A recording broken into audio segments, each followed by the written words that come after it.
손주 보고 싶다는 말 한마디가 제 인생을 이렇게 4억이라고? 바꿔놓을 줄은 정말 몰랐습니다.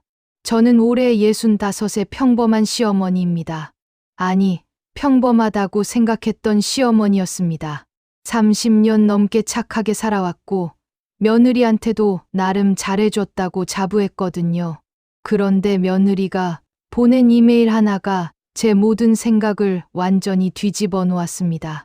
제목은 단순했습니다. 육아 비용 견적서. 파일을 열어본 순간 저는 말 그대로 입이 딱 벌어졌습니다.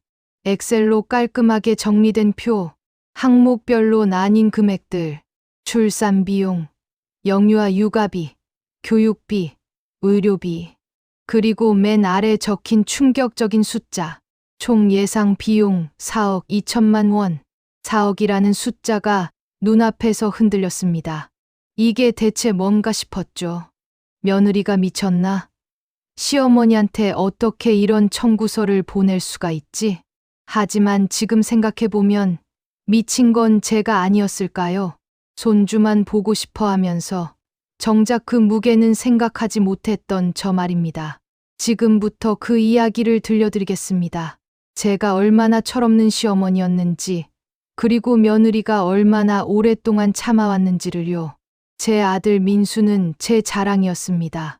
명문대를 나와서 대기업에 다니고 성실하고 착한 아이였죠. 결혼한 지 이제 6년째인데 처음 며느리 서연 씨를 봤을 때만 해도 참 조용하고 얌전한 아이라고 생각했습니다. 솔직히 말씀드리면 처음부터 100% 만족스러웠던 건 아닙니다. 저는 속으로 생각했죠.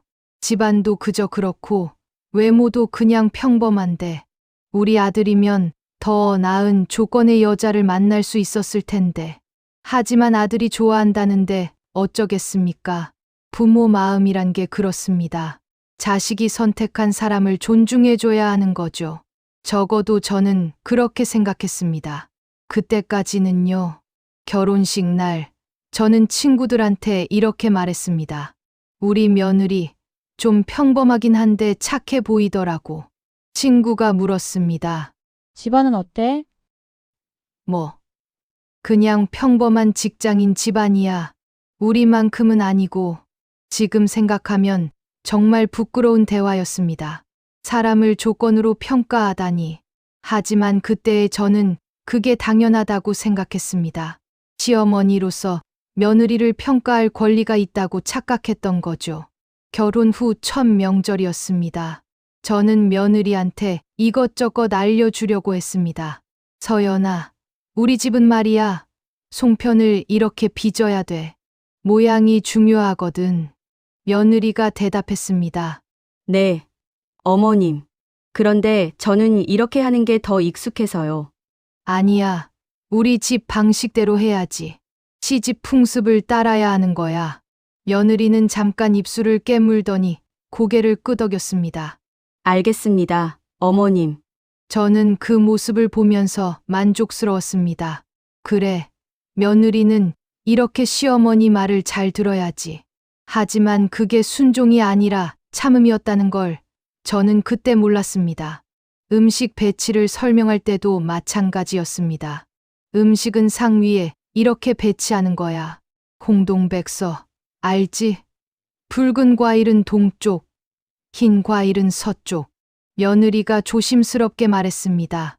어머님, 요즘은 그런 거 크게 안 따진다고 들었는데요. 아니야. 우리 집안은 전통을 중요하게 생각해. 내가 배워야지. 며느리는 더 이상 아무 말도 하지 않았습니다. 그저 고개만 끄덕일 뿐이었죠. 저는 속으로 생각했습니다. 요즘 젊은 애들은 배우려는 자세가 없어. 그래도 우리 며느리는 말을 잘 듣는 편이네. 얼마나 어리석은 생각이었는지 저는 한참 후에야 깨달았습니다. 제사 준비를 할 때였습니다. 며느리는 부엌에서 하루 종일 일했습니다. 저는 옆에서 이것저것 지시만 했죠. 서연아, 그건 그렇게 자르는 게 아니야. 파는 조금 더 가늘게 썰어야 해. 아니, 그 냄비는 그게 아니고 이걸 써야지. 며느리는 묵묵히 제 말을 따랐습니다. 하지만 그 얼굴에 땀이 맺히고 손이 부들부들 떨리는 걸 저는 보지 못했습니다. 아니, 보려고 하지 않았습니다. 명절이 끝나고 며느리는 병원에 실려갔습니다. 과로로 쓰러진 거였죠. 아들이 화가 나서 전화했습니다. 엄마, 서연이가 병원에 입원했어요. 그래? 몸이 약한가 보네. 요즘 젊은 애들은 체력이 없어. 엄마, 서연이가 이틀 밤을 꼬박 세우고 명절 준비했다고요. 그런데 엄마는 옆에서 지시만 하셨잖아요. 저는 당황했습니다. 뭐, 나도 도와줬는데 내가 알려주지 않았으면 어떻게 했겠어? 알려주는 게 아니라 간섭하신 거예요. 엄마, 서연이 혼자 하게 놔두셨으면 더 빨리 끝났을 거예요. 전화가 끊겼습니다. 저는 화가 났습니다. 내가 뭘 잘못했다고 아들이 저렇게 화를 내는 거야? 하지만 속으로는 조금 찜찜했습니다. 정말 내가 너무한 걸까? 하는 생각이 스쳤거든요. 그래도 저는 그 생각을 밀어냈습니다. 아니야. 며느리 교육은 시어머니의 의무야. 나는 잘하고 있어. 지금 생각하면 그때부터 며느리의 마음이 조금씩 다치기 시작했던 것 같습니다. 결혼 3년 차가 되던 해였습니다. 저는 점점 초조해지기 시작했습니다.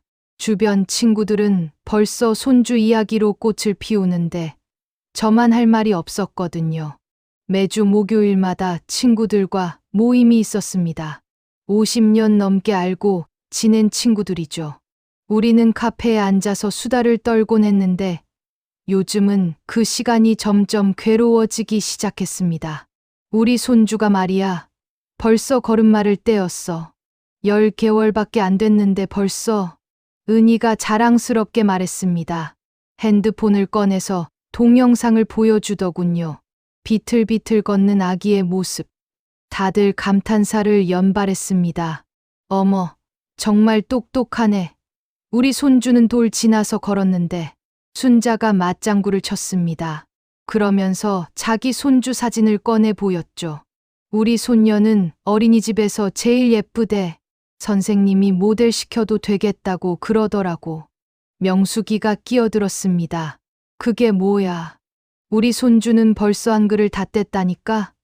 4살인데 책을 읽어. 천재 아니야? 손주 자랑 대회가 펼쳐졌습니다. 모두가 신나게 떠들었죠. 저는 그저 커피잔만 만지작거리며 듣고 있었습니다. 제 속마음은 복잡했습니다. 나도 손주 자랑하고 싶은데 왜 우리 며느리는 애를 안 낳는 거지? 은희가 제게 물었습니다. 야, 너희 며느리는 언제 애 낳을 거야? 결혼한 지 벌써 몇 년째야? 모두의 시선이 저한테 쏠렸습니다. 저는 얼굴이 화끈거렸습니다. 아, 그게. 요즘 젊은 애들은 다 늦게 낳잖아. 커리어도 있고 그러니까. 커리어? 그게 뭐가 중요해. 여자는 때가 있는데 나이 들면 낳기 힘들어진다고. 순자가 걱정스럽게 말했습니다. 그러게 말이야. 너희 며느리 나이가 몇인데? 35. 이제 슬슬 위험 나이 아니야? 명숙이 거들었습니다. 고령 산모 되면 애도 힘들고 산모도 위험하고 그런다잖아. 빨리 낳는 게 좋아.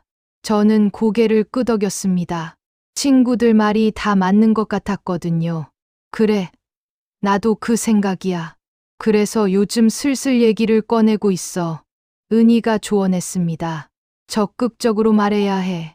우리 때는 말 안 해도 알아서 나았지만 요즘 애들은 말 안 하면 계속 미루더라고. 내가 시어머니로서 확실하게 입장을 밝혀야지. 저는 그 말에 힘을 얻었습니다. 그래, 내가 확실하게 말해야겠어. 이건 나만의 문제가 아니야. 우리 집안의 대를 잇는 문제잖아. 모임이 끝나고 집에 돌아오는 길, 저는 마음이 무거웠습니다. 손주 없는 할머니, 모임에서 할 말이 없는 사람, 그게 제 처지였습니다. 집에 도착해서 거실 소파에 앉았습니다. 한참을 멍하니 앉아 있다가 핸드폰을 들었습니다. 아들 번호를 눌렀죠. 신호음이 3번 울렸습니다.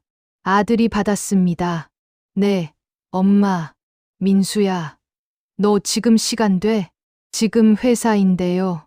무슨 일이세요? 아니, 그게 아니고, 너희 애는 언제 가질 거니? 전화 너머로 잠깐의 침묵이 흘렀습니다. 그리고 아들의 한숨 소리가 들렸습니다. 엄마, 아직은 좀 이르고요. 우리 둘 다 직장 다니는데 애 키우기 힘들잖아요. 저는 답답했습니다. 뭐가 힘들어? 요즘은 다들 맞벌이 하면서 애 키우던데 너희만 특별한 거야? 엄마, 그게 아니라 너희 나이가 몇인데 아직도 애 계획이 없니? 서연이 나이가 벌써 35이야. 늦으면 낳기 힘들어진다고. 엄마, 제발 그 얘기 좀 그만하세요. 저희가 알아서 할게요. 아들의 목소리에 짜증이 섞여 있었습니다. 하지만 저는 멈출 수 없었습니다. 알아서 하긴 뭘 알아서 해. 3년을 기다렸는데 아직도 소식이 없잖아. 너희 혹시 문제 있는 거 아니야? 엄마. 아니면 일부러 안 낳는 거야? 요즘 젊은 애들이 애 안 낳겠다고 그러던데. 너희도 그런 거야? 엄마, 저 지금 회사에서 일하고 있어요. 나중에 얘기해요. 야, 나 내 엄마야. 엄마 마음 좀 알아줘. 내 친구들은 벌써 손주가 둘씩 셋씩 있는데 나만 없다고. 너 엄마 창피하게 하려고 그러니? 전화가 끊겼습니다. 저는 화가 났습니다. 이 녀석이 감히 엄마 전화를 끊어? 요즘 자식들은 버릇이 없어. 하지만 동시에 불안했습니다. 정말 문제가 있는 건 아닐까? 아니면 정말로 애를 안 낳으려는 건가? 저는 곰곰이 생각했습니다. 그래, 직접 며느리한테 물어봐야겠어. 아들한테 물어봐서는 답을 못 얻겠어. 며칠 후였습니다. 저는 며느리한테 전화를 걸었습니다. 목요일 오후 며느리가 재택근무를 하는 시간이라는 걸 알고 있었거든요. 여보세요, 어머님. 며느리의 목소리는 조심스러웠습니다. 서연아, 너 지금 시간 돼? 네, 일하는 중이긴 한데. 무슨 일이세요? 아니, 그게 말이야. 엄마가 궁금한 게 있어서 그래. 네, 말씀하세요. 저는 잠깐 머뭇거렸습니다. 어떻게 말을 꺼내야 할까? 하지만 친구들 얼굴이 떠올랐습니다. 손주 자랑하는 그 모습들이요. 저는 용기를 냈습니다. 서연아, 너 혹시 아기 가지기 싫은 거니? 네. 아니, 너희 결혼한 지 벌써 3년이 넘었잖아. 근데 아직도 소식이 없으니까 엄마가 궁금해서 그래. 며느리는 한참을 말이 없었습니다. 그러다가 조심스럽게 말했습니다. 어머님, 그건 저희 부부가 결정할 문제예요. 그 말투가 저는 마음에 안 들었습니다. 너무 차갑고 선을 긋는 것 같았거든요. 부부가 결정할 문제? 야, 이건 우리 집안 문제이기도 해. 대를 이어야 하는 거잖아. 어머님, 요즘은 그런 생각 안 해요. 아이는 낳고 싶을 때 낳는 거예요. 낳고 싶을 때. 그럼 넌 지금 안 낳고 싶다는 거야? 저는 아직 준비가 안 됐어요. 저는 화가 치밀어 올랐습니다. 준비. 3년이 넘었는데 무슨 준비가 그렇게 오래 걸려? 다른 사람들은 다 낳는데 너만 준비가 안 됐어? 어머님, 아이를 키우는 건 정말 힘든 일이에요. 준비 없이 낳을 수는 없어요.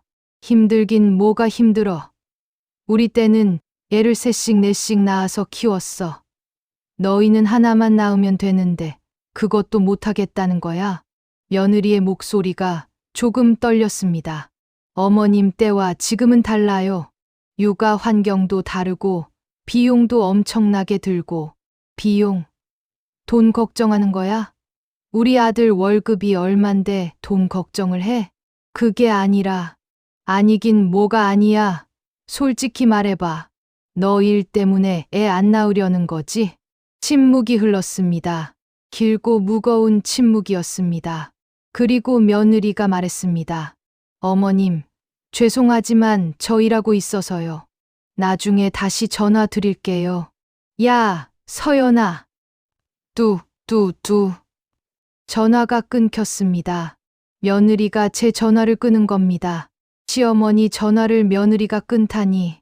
저는 핸드폰을 소파에 내던졌습니다. 화가 나서 견딜 수가 없었습니다. 이게 뭐야? 요즘 며느리들이 이렇게 버릇없어.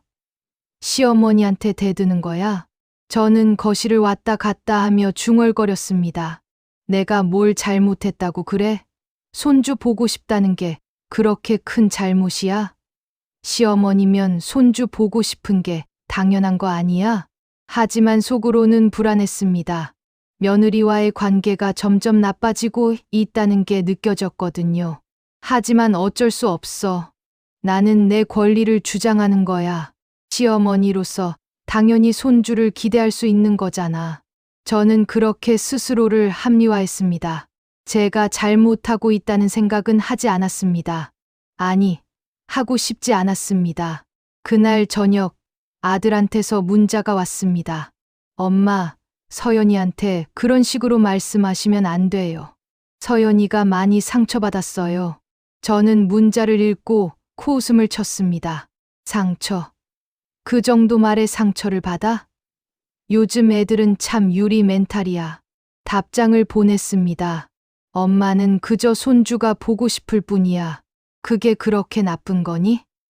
아들의 답장은 오지 않았습니다. 시간은 그렇게 흘러갔습니다. 결혼 4년 차, 5년 차가 됐지만 손주 소식은 없었습니다. 저는 만날 때마다 며느리한테 넌지시 말을 던졌습니다. 명절에 모였을 때였습니다. 서연아, 요즘 애 가질 생각은 해봤니? 며느리는 씁쓸하게 웃으며 대답했습니다. 아직은 이제 곧 36이 되는데 아직도 그 소리야? 고령 산모 되겠어. 며느리는 아무 말도 하지 않았습니다. 그저 입술만 깨물고 있었죠. 저는 계속 말했습니다. 내 친구들은 벌써 손주가 둘씩 있는데 나만 없단 말이야. 엄마 마음 좀 알아줘. 며느리가 나직하게 말했습니다. 어머님, 제 몸은 제가 알아서 해요.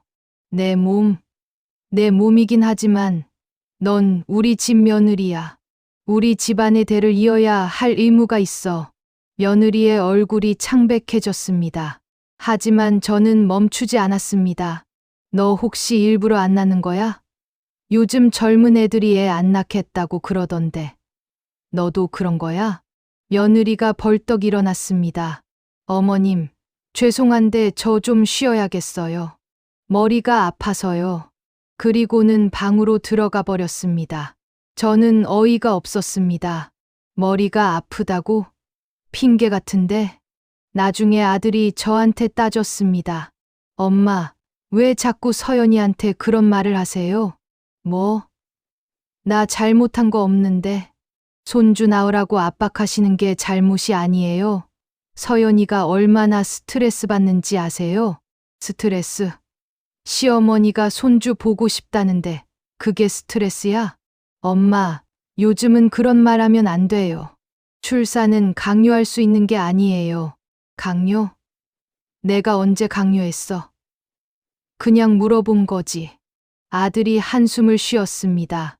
엄마, 물어보는 게 아니라 압박하시는 거예요. 제발 그만 좀 하세요.